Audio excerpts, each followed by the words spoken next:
बल्कि टेक्नोलॉजी से भरी इस दुनिया में आपको किसी की भी इंफॉर्मेशन मिल जाएगी, चाहे वो दुनिया में कहीं भी रहता हो। लेकिन आज की इस वीडियो में मैं आपको जिन पुरस्कार लोगों के बारे में बताने जा रहा हूँ, इनको आज तक कोई भी नहीं समझ पाया।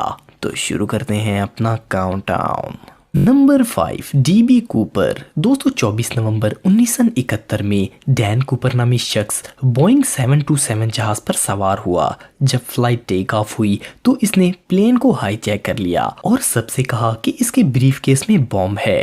इसने प्लेन में $2 लाख और 4 पैराशूट्स की डिमांड की। जहाज के अमले ने सब इसके हवाले कर दिया। पैसा लेने के बाद वो आधी रात को पैराशूट पहनकर जहाज से कूद गया और ये शख्स आज तक नहीं मिला। इसकी शिनाख्त आज भी एक मिस्ट्री है। इसे ये नाम डीबी कूपर इस वक्त के मीडिया ने दिया था। सालों तक एफबीआई इसकी तलाश करती रही, लेकिन ना तो वो इसे ढूंढ पाए और ना ही इसकी शिनाख्त कर पाए। इसकी शक्ल लोगों के बताने से स्केच के जरिए बनाई गई थी। ये अमेरिका की एविएशन हिस्ट्री का वाहिद ऐसा केस है जिसे आज तक कोई भी सॉल्व नहीं कर सका। ये पुरस्कार इंसान कहां से आया था और कहां चला गया, ये कोई नहीं जानता। नंबर 4, मैन फ्रॉम टॉड। दोस्तों सन 1954 में टोक्यो इंटरनेशनल एयरपोर्ट पर फ्लाइट में एक शख्स लैंड हुआ। इंटरनेशनल एयरपोर्ट पर मौजूद सिक्योरिटी ने इसके मुल्क के बारे में पूछा और कहा कि वो मैप में मौजूद अपने मुल्क के बारे में बताए, तो इसने वहां एंडोरा की तरफ इशारा किया। इसने कहा कि इसके मुल्क का नाम टॉड है और इसने जो मुल्क बताया वो सन 1000 में दुनिया पर मौजूद था और इस शख्स ने एंडोरा के बारे में नहीं सुना था और ना ही एयरपोर्ट की सिक्योरिटी के लोगों ने टॉड मुल्क के नाम के बारे में सुना था। इस शख्स के पास पासपोर्ट और लाइसेंस भी टॉड नामी मुल्क का था। एयरपोर्ट ऑफिसर कंफ्यूज हो गए और इसे 2 एहलकारों के हमरा एक जगह ले जाया गया और इसे कमरे में बंद करके 2 गार्ड्स इस पर पहरा देने लग पड़े। वो शख्स रात में वहां से गायब हो गया और इसका कोई नाम और निशान तक वहां बाकी नहीं रहा। गार्ड्स हैरान रह गए क्योंकि वहां से भागने की तो कोई और जगह मौजूद ही नहीं थी। वो शख्स कौन था और कहां चला गया ये कोई नहीं जानता, लेकिन ये आज भी एक मिस्ट्री है। Number 3, Jack the Ripper. दोस्तों सन 1888 में 5 तवाइफ औरतों को किसी ने कत्ल कर दिया। ये कोई आम कातिल नहीं था। इसने इन औरतों का गला काटा और इनके जिस्म के अंदरूनी सारे हिस्से निकाल कर ले गया।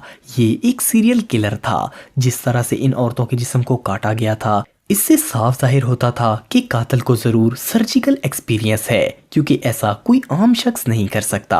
इस केस की इन्वेस्टिगेशन शुरू हो गई। इस किलर ने पुलिस और इस वक्त के मीडिया को खुद खत लिखे और इन खतों में इसने अपना नाम जैक द रिपर लिखा और बताया कि ये सब कत्ल इसी ने किए हैं। ये शख्स कौन था और इसने ऐसी औरतों को ही क्यों कत्ल किया, इसके मुतालिक आज तक कोई नहीं जानता। Number 2, iron mask man. दोस्तों सन 1669 में एक शख्स को गिरफ्तार किया गया था और इसे जेल में बंद कर दिया गया था। इस शख्स को जिस जेल में कैद किया गया था वहाँ एक खास जेलर था। ये जेलर जहाँ ट्रांसफ़र होता था, इस कैदी को भी वहीं ट्रांसफ़र कर दिया जाता था। इस कैदी को इलादा रखने का ऑर्डर था और इसे किसी भी शख्स से बात करने की इजाज़त नहीं थी और वो सिर्फ अपनी ज़रूरत के सिवा एक लफ्ज़ तक नहीं बोल सकता था। इस शख्स को 34 सालों तक इसी तरह कैद रखा गया और किसी शख्स ने भी इसकी शक्ल नहीं देखी थी, क्योंकि इसका चेहरा ब्लैक मास्क से हर वक्त कवर रहता था। इस कैदी को ये सज़ा एक रॉयल मिनिस्टर के लेटर पर दी गई थी। ये कैदी 19 नवंबर सन 1703 में मर गया था, लेकिन इसको अरेस्ट क्यों किया गया था और इसका जुर्म क्या था ये कोई नहीं जानता। Number 1, tank man. दोस्तों ये वाकया चाइना का है।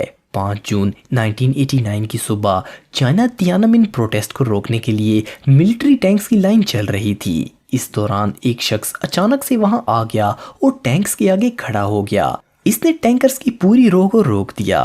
टैंकर में मौजूद फौजी ने दूसरी साइड से निकलने की कोशिश की, लेकिन वो शख्स टैंक के आगे आ जाता था। सबसे पुरस्कार बात यह है कि वहां मौजूद लोगों का कहना था कि इस शख्स के अलावा भी बहुत से लोग टैंकों को रोक रहे थे, लेकिन इस पूरी फुटेज में सिर्फ एक शख्स ही रिकॉर्ड हुआ चाइना की गवर्नमेंट का कहना था कि इस शख्स को गिरफ्तार नहीं किया गया, वो कहाँ चला गया और कौन था ये कोई नहीं जानता, और ना ये पता चल सका कि वो टैंक्स को क्यों रोक रहा था। तो दोस्तों आज के लिए इतना ही। आपको ये वीडियो कैसी लगी कमेंट बॉक्स में मुझे ज़रूर बताइएगा, और मज़ीद इन्फॉर्मेटिव वीडियोज़ के लिए हमारा चैनल ज़रूर सब्सक्राइब करें और बेल आइकन को भी ज़रूर प्रेस करें ताकि आपको हमारी लेटेस्ट वीडियोज़ की नोटिफिकेशंस मिलती रहें। आज के लिए इतना ही दोस्तों, नेक्स्ट वीडियो तक के लिए जा सकते हैं। अल्लाह हाफिज़।